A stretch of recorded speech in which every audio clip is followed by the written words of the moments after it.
When it comes to championing our OFWs, our name definitely delivers. Yan si Department of Migrant Workers Secretary Hans Leo Kakdak. Hindi lang siya basta public servant. He is the man behind years of policies, programs at serbisyong tunay na ramdam ng ating mga modern day heroes. Mula sa pamumuno sa OWA at sa POEA hanggang sa pagiging Undersecretary ng DOLE, bit-bit niya ang experience, expertise at commitment na talagang subok na. At hindi lang dito sa Pilipinas, umiikot ang kanyang husay.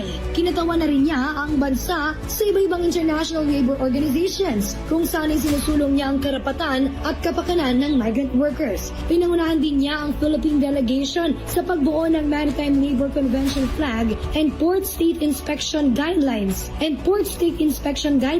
ng International Labor Organization. Bilang dagdag sa kanyang kahanga-hangang credentials, siya rin ay lifetime member ng Integrated Bar of the Philippines at nagsilbi ring Philippine Bar Examiner sa Labor and Social Legislation. At ngayon, bilang Secretary ng Department of Migrant Workers, mission niya ang mas mabilis, mas maayos, at mas makataong serbisyo para sa OFWs.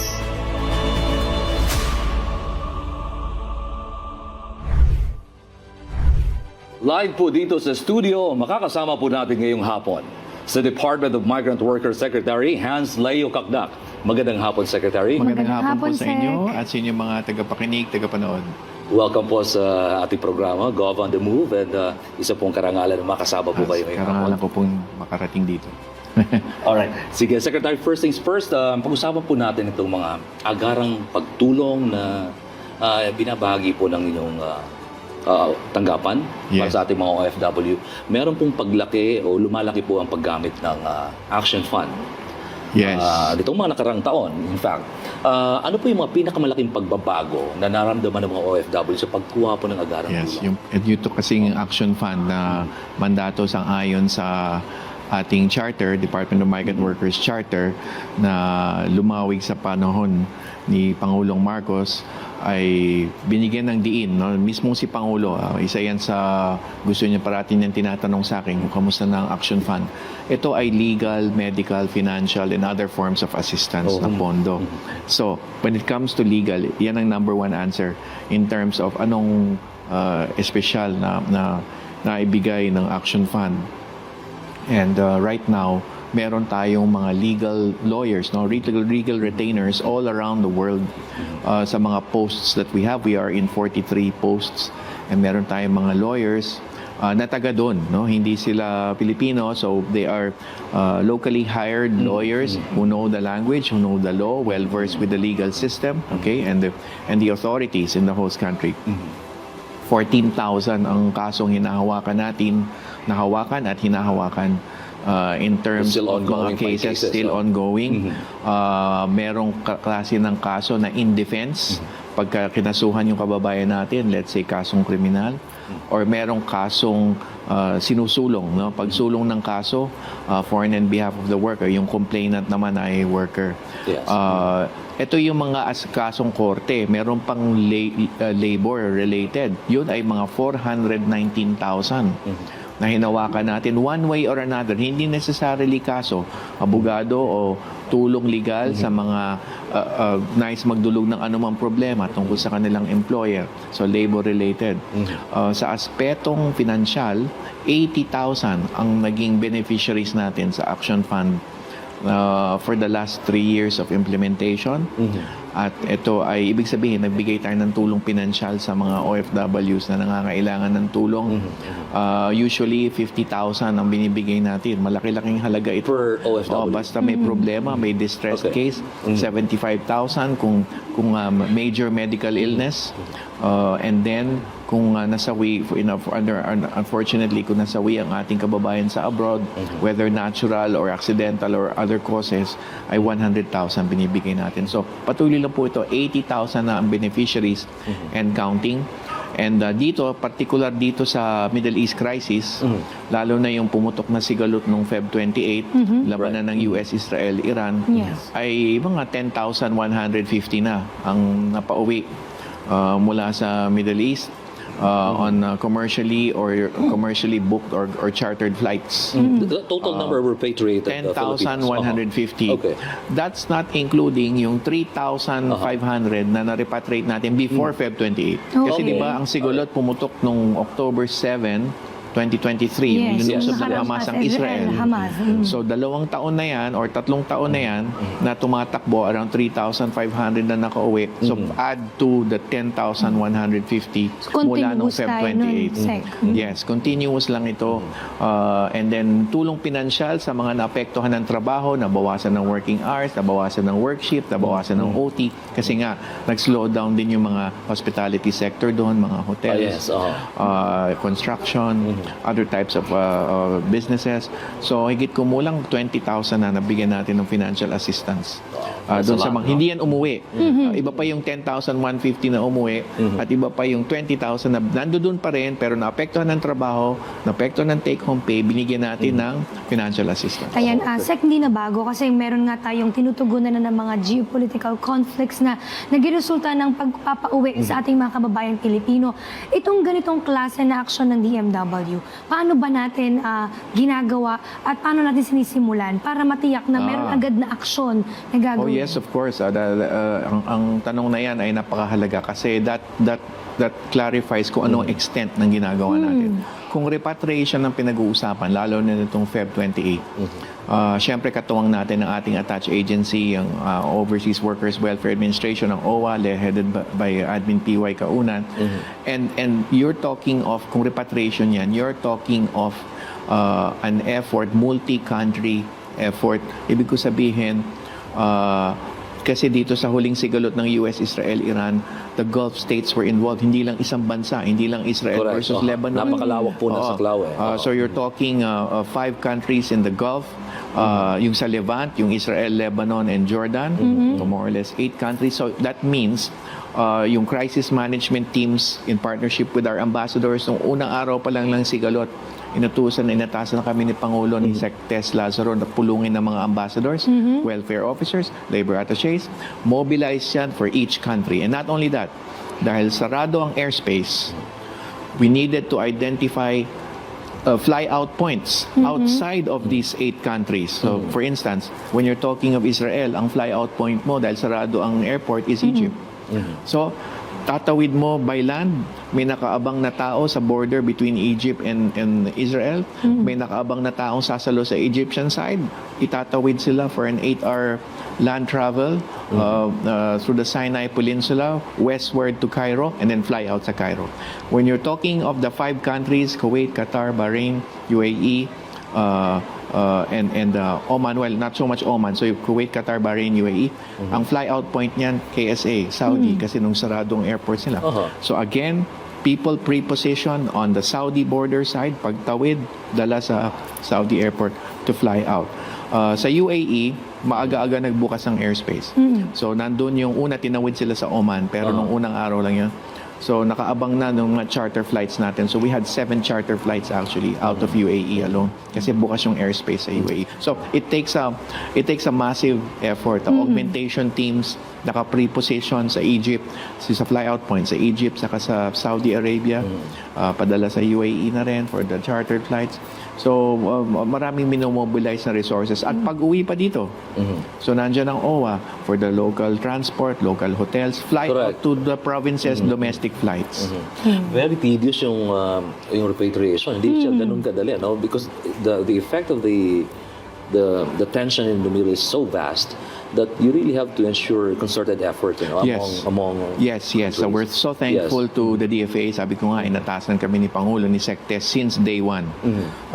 Na pag-usapan kagad yung operations, nakilala na namin lahat ng ambassadors, nag-Zoom, nag-virtual call na kami. At ako mismo, nadalaw din sa Middle East, so napunta, nakusap ko na rin natin yung lahat ng ambassadors face-to-face natin throughout these last 2-3 months or so, including my labor ministry counterparts, ministers of labor. Oh, yes. Mini-meeting, nagka-courtesy call rin ako sa kanila for these last 2-3 Yes, months. So, collaborative to eh. Collaborative, kumbaga binibilin ko o humihingi Right. rin ako ng tulong para sa mga kababayan natin dun sa mga labor ministers ng mga host countries. All those actions taken actually require substantial amount of funding.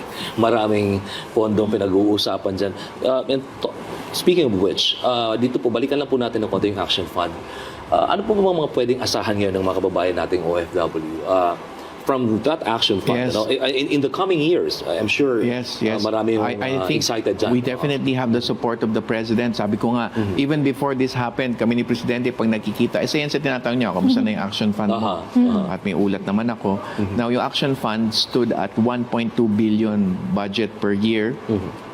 May continuing fund, but mostly utilized. So 1.2 to 1.4 billion, let's say. Ngayon, naubos yung 2026 because of the financial assistance drive and the repatriation, the chartered flights and commercial flights.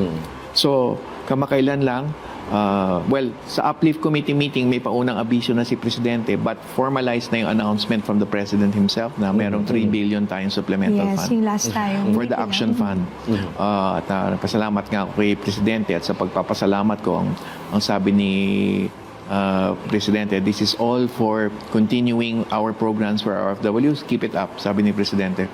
So, we definitely feel recharged kumbaga sa cellphone. Nice. We feel recharged 100% dahil doon sa 3 billion ng mula sa Pangulan. We're so thankful to the that's President. great. Sa tulong na rin ni Sec Kim De Leon ng DBM. So, definitely we will have more funding and hopefully this is the historical base na. There will be a higher Action Fund budget in years to come. Ayun. Bagay na dapat maging kampante mga OFW natin. Yes. Ang maganda na naririnig natin na yung talagang suporta at tulong, nakahanda na at mas nadagdagan Yes, pa. totoo. With regards naman sa challenges ng ating ahensya, Sec, lalo na sa illegal recruitment, ano po ba yung pinakamalaking hamon na kinaharap natin ngayon? Illegal recruitment, essentially, we need to always keep our guard up. We cannot Yun. assume na nasugpo na yan. In fact, we always need to assume na talamak yan. Yes. Because we need to keep our defenses up. So, ang magandang balita dito, we had around 32 closures ng establishments last year. We had cases filed in court. They are ongoing right now. A number of them, around 10 illegal recruiters have been charged in court. And of course, this year alone, mga 12 na ang napasara natin at the midway point. So we hope it stays that way. Very active tayo sa pagpapasara ng ating establishmento. Recently, in-expand natin ang operations natin to include the closure of illegal accommodations. Yung mga recruitment agencies to, legitimate, legal naman, pero hindi rehistrado sa atin yung mga accommodations, yung mga dormitoryo para sa mga galing probinsya na nag-apply, lalo na yung mga OFW kasambahay. Dito yon Doon sa muna. Metro Manila pala. So, nag-raid tayo, conduct tayo ng operation at doon, mga 205 ang na-rescue natin out of Ang dami na rin. talagang Hundreds. inhuman living conditions. At most of all and also hindi registered sa amin yung accommodation. Okay. Kaya we really needed to to step up and patuloy tayong magko-conduct ng mga pagpunta sa mga establishmento dahil ng mga illegal, whether it's an illegal recruiter operation or illegal accommodation ng mga licensed recruiters. So we will continue this operation. Definitely, this cannot be tolerated. Yung pang ginagawa lang parang inhuman, inhumanely treated yung mga kababayan natin, Kawawa lalo na naman, yung kababaihan natin, yung mga OFW kasambahay. So patuloy lang po yung effort na to. But of course, having said that, katumbas ng remedial is the preventive. So patuloy lang. So magandang maisiwalat dito sa programa niyo na yung mga ways in which to avoid illegal recruitment. But mainly, the bottom line is, siguraduhin lang po na dumaan may lisensya ng DMW yung recruiter. Okay. May opisina na authorized ng DMW, nakapaskil yung license yung recruiter. Hindi yan sa mall, sa public place, sa park, sa restaurant, Right. nakikita. Dapat yung legit na proseso. Yes, hindi yung mga house to house, mga bara-barangay. Hindi po yun. Ang may tanggapan, may office talaga ang recruiter. And then the other big sign is dapat pag umalis, work visa.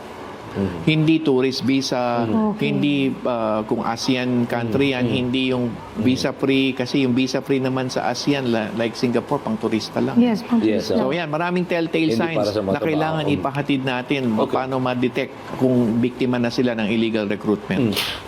Talking about illegal recruitment scams, is getting more sophisticated. I understand your office, ang ahensya niyo po has fully braced yourselves, so to speak. Pagdating po dito, like sabi ko pa nga, it's becoming more sophisticated this time yung approach nila nitong mga recruitment scams na mga modus.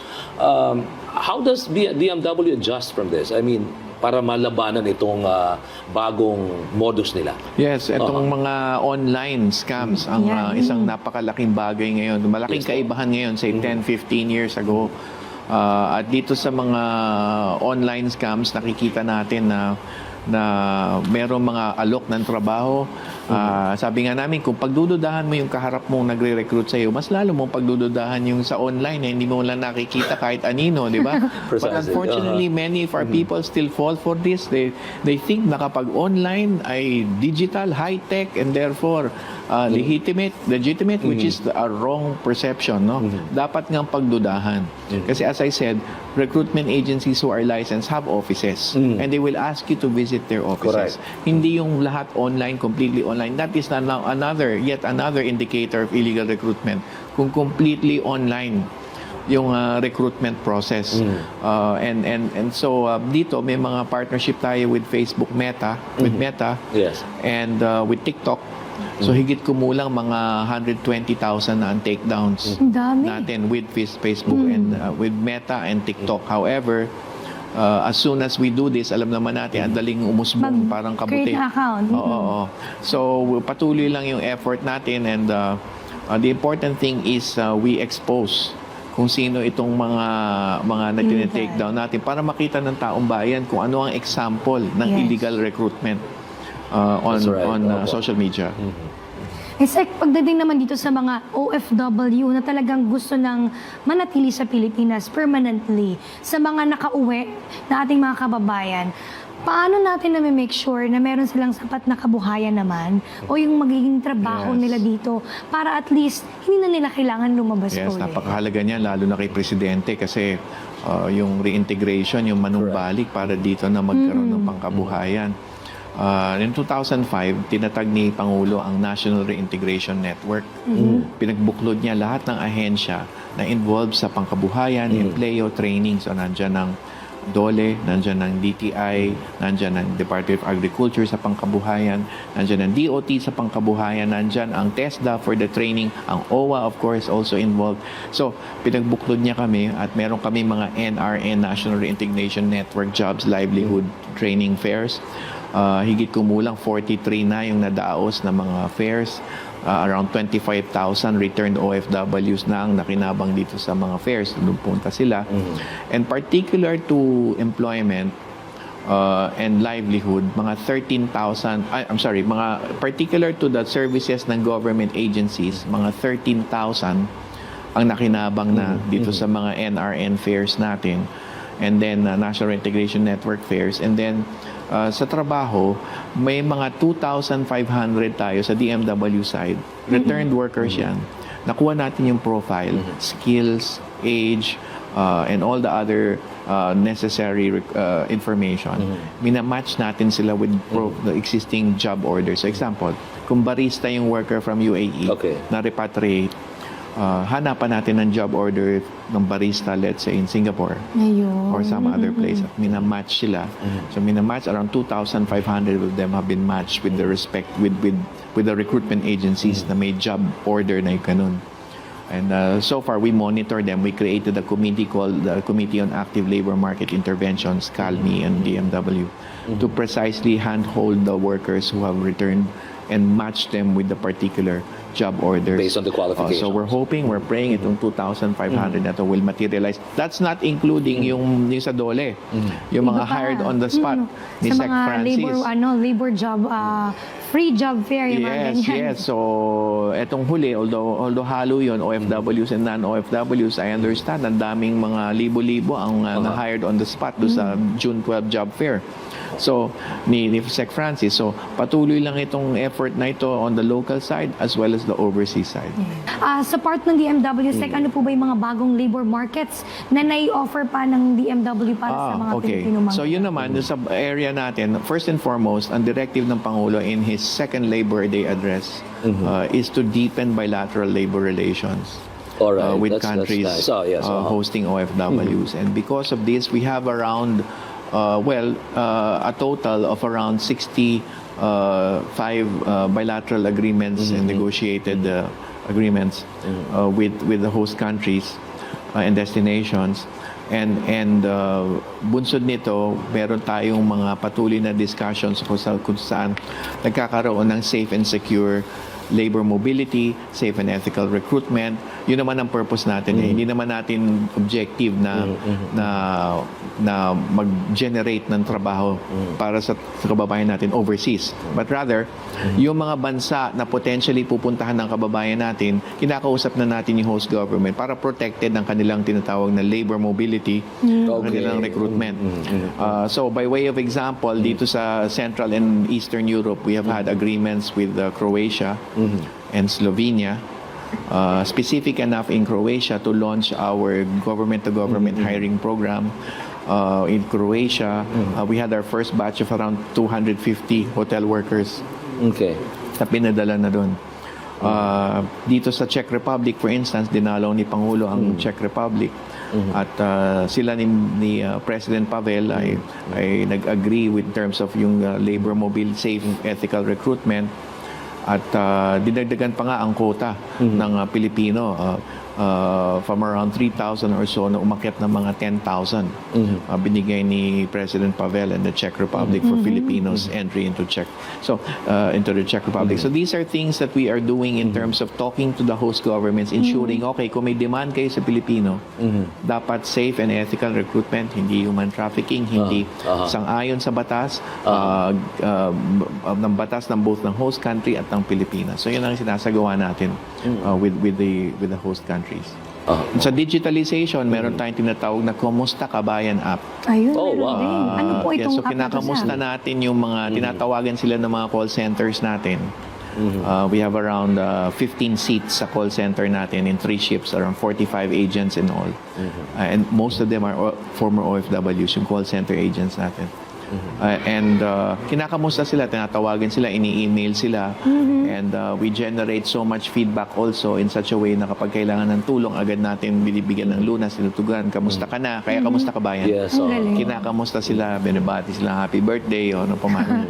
Kaya ito yung mas proactive instead of just waiting for them to call. Yes, We okay. do the coordination, the calling, the reaching out para malaman natin kung kamusta na sila. That's being proactive. Ay, Yes, yes, so, yes, hindi yes. lang siya hotline na pwede mong tawagan, di ba? You mentioned the President earlier. Nabanggit mo si Presidente na papalapit yung SONA. And apparently, marami pong, kagaya ng mga binabanggit ng Secretary, ang daming mga programa na ang ganda pala. Dapat malaman ng mga kababayan natin. With the achievements of DMW, your office, ano po, specifically ng mga achievement na gusto nyo maaaring i-share ng ating Pangulo sa darating na SONA? Oh, well, halos lahat na nung nabanggit ko. Yes, Mainly, of course, ang relevant ngayon yung emergency responses natin. The 10,150 who have come home safely. And then, of course, yung ating reintegration responses for them, yung Action Fund that has been developed. Yung pagkakaroon, yung assistance in legal, medical, and financial assistance that has been afforded.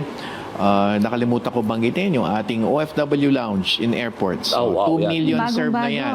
yes. 2 million served na yan, and may mga global centers na binuksan din ng OWA. Sina Alvin Piwer, nagpapatakbo ng global centers nung sa Hong Kong at magbubukas din sa Taiwan. So yung mga ganitong klaseng facilities na pinalalawig natin din for OFWs. Ito kasi by the hundreds, by the thousands, by the millions ang nasisilbihan in Exactly. one go. Itong mga facilities na ito. Sek, meron din bang OFW hospital? Oh yes, Meron yung din, OFW. Di ba natin napag-usapan yung OFW hospital on Is there average? something in Clark yata? Yeah, in San Fernando, San Fernando. Pampanga, around 80,000 ang nasilbihan noon. Under the President's time, pinalawig yung plantilla. Kasi dati, job order Okay. sila. So now, we have 300 doctors and nurses who are regularized Wow. yan. Binigyan ng DBM, papasalamat tayo sa DBM. But of course, sa Pangulo yan. And lumawig din yung ating facilities in terms of pagkakaroon ng mga equipment doon sa ospital. And meron tayong napipintong cancer care center under development. Hopefully, by next year ay matatapos yung construction. Cancer care center within the OFW That's so hospital. nice. So, git kumulang mga 80,000 a year na papagsilbihan ng OFW hospital. Yung under the President's time, inpatient facility, lumawig din. On average, we have around 20 to 40 inpatients kasi mga 60-70 beds pa naman din. Very modest pa yung inpatient facilities. But nevertheless, we have nag-increase ang inpatient services ng OFW Hospital. Yeah. Meron pa, dagdagan ko pa. Kasi we also have the National Maritime Polytechnic. At dati, subsidized lang ng local national government yung mga matrikula doon, training ng mga marino. Okay. Seafarers, no? Hindi ito yung mga baccalaureate degree maritime engineering, Yes, hindi. Yung ordinary seafarers who wish to secure their training credentials. Under the President's term, marami ng mga kurso doon na libre na. Maganda rin. Sa National Maritime Polytechnic. At Ang ngayon, dami gusto magmarino on terms of physical facilities, ongoing ang modernization. Meron tayong bagong simulator bridge, around 52 million pesos. Dinalaw ngayon ni Pangulo about 3 months ago sa Tacloban, Leyte. Okay. So, meron din tayong National Maritime Polytechnic. So, the DMW, we run a hospital, we run a maritime training center, o ano pa, we run welfare services, and pati yung regulatory anti-illegal recruitment, as well as yung processing ng mga licenses ng mga recruiters. Nakakatuwa na marinig mismo from the Secretary himself Yes, yung mga lahat ng bagay na ginagawa. ginagawa ng DMW, no? At napakarami pa ng programa na dapat talagang malaman pa ng ating mga babayan, and good to have you here. Anyway, Secretary, sa ating pong public insight, Secretary, handa ka na po ba? Sige. Para ready ka na sa tanong ng bayan? Okay, sige. Okay.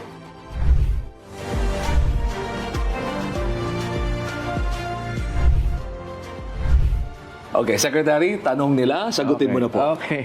Alright, ayon po kay Rachel De Jesus Fuentes, bakit daw po palaging walang pondo ang sinasagot ng DMW pag nagki-claim ng insurance? May kasabay daw kasi ang tita niya noon na mabilis na na-release ng benefits dahil nag-viral. Pero sila, hindi nabigyan. Okay. Siguro ang inibig sabihin nito, I'm guessing yung insurance is the, maraming kahulugan yung word na insurance, no? Okay. But let me say that involves the action fund, no? So sabi ko nga 80,000 na ang nakinabang sa action fund now. Whether or not nag-viral, binigyan yung 80,000 na beneficiaries natin, ano? As I said also na naabusan tayo ng pondo because of the crisis in the Middle East, but now it's been replenished. So magpapatuloy ito. So siguro I'm guessing yan ang dahilan kaya medyo naantala doon sa kababayan natin.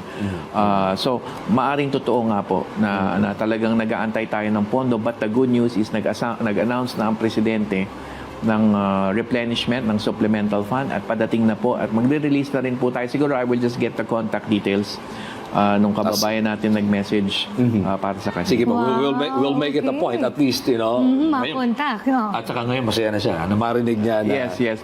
So medyo totoo susunod talaga na. naubusan ng Nung pondo nadaliman. and maaaring yung nauna ay naabutan pa nung panahon na meron. Yes. At whether or not nag-viral naman po, But syempre, dahil may social media presence tayo, nalalaman natin kung sino nagba-viral at tinutulungan. Hindi naman po mapapagkailayan. But whether or not nag-viral, it really doesn't matter. As I said, 80,000 who have benefited from the Action Fund. And then 14,000, yung may cases pa doon sa abroad. I mean, whether or not nag-viral, ay tutulungan po natin. Ayan. Maraming salamat, okay Secretary Hans Leo Kakdak, sa pagkakataon po na makasama kayo sa programa. Kala ko nag-warm up lang tayo. And maraming salamat po, Okay. Sex. And samantala sa amin namang pagbabalik, serbisyong lokal naman ang ating tututukan. Dito lang yan sa Golf on the Move.